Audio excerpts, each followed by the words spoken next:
नागपूर जिल्ह्यातील रामटेक तालुक्यातील देवलापार येथे 1 एप्रिल 2025 ची रात्र देवलापारच्या इतिहासात काळ्या अक्षरात नोंदवली गेली। एका नराधमाने एका निष्पाप चिमुकलीच्या कोवळ्या मनावर कायमचा ओरखडा ओढला। रोहित श्यामसुंदर सोनवणे वय 23 वर्ष, राहणार पेंडराई, तालुका रामटेक, या राक्षसाने एका अल्पवयीन मुलीला वेफर्स आणि कुरकुरे देण्याचे आमिष दाखवून तिच्यावर लैंगिक अत्याचार केले।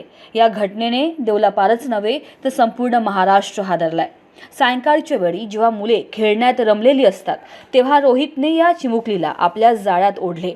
वेफर्स आणि कुरकुरे देण्याचे खोटे आश्वासन देऊन त्याने तिला दुकानाजवळ नेले। त्यानंतर तिला एका निर्जन ठिकाणी नेऊन तिच्यावर पाशवी अत्याचार केला। या क्रूर कृत्याने एका लहान मुलीचे आयुष्य उद्ध्वस्त झालंय। तिच्या कोवळ्या मनात भीती आणि वेदनांचे काहूर माजले आहे। या घटनेची माहिती मिळताच पीडित मुलीच्या आईवडिलांवर दुखाचा डोंगर कोसळलाय। त्यांच्या काळजाचा ठोका चुकला। त्यांच्या डोळ्यातून अश्रूंचा महापूर वाहत होता। आपल्या लाडकीसोबत घडलेला हा अन्याय त्यांना सहन होत नव्हता। देवलापार पोलिसांनी या घटनेचे गांभीर्य ओळखून तातडीने कारवाई केली। पीडित मुलीला वैद्यकीय उपचारासाठी रुग्णालयात दाखल करण्यात आले। पोलिसांनी भारतीय न्याय संहिता आणि बाल लैंगिक अत्याचार प्रतिबंधक कायद्याअंतर्गत गुन्हा दाखल करून आरोपी रोहित सोनवणे यास अटक केली। या घटनेने समाजात संतापाची लाट उसळली आहे। नागरिकांनी आरोपीला कठोर शिक्षा देण्याची मागणी केली आहे। महिला सुरक्षा आणि बालकांच्या सुरक्षेचा प्रश्न पुन्हा एकदा ऐरणीवर आला आहे। समाजात अशा घटना रोखण्यासाठी कठोर उपाययोजना करण्याची गरज व्यक्त होत आहे। पीडित मुलीला न्याय मिळाला पाहिजे अशी मागणी सर्व स्तरातून होत आहे।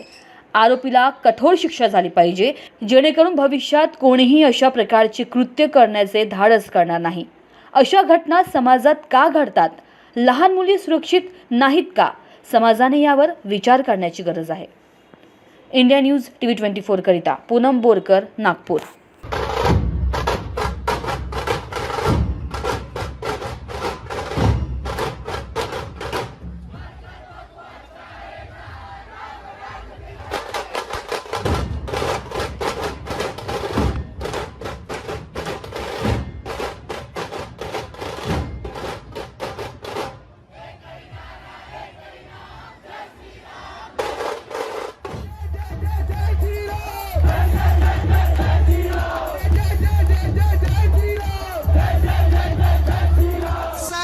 मुकुट सजे मुख पे उजाला, मुख पे उजाला, हाथ धनुष गले में पुष्प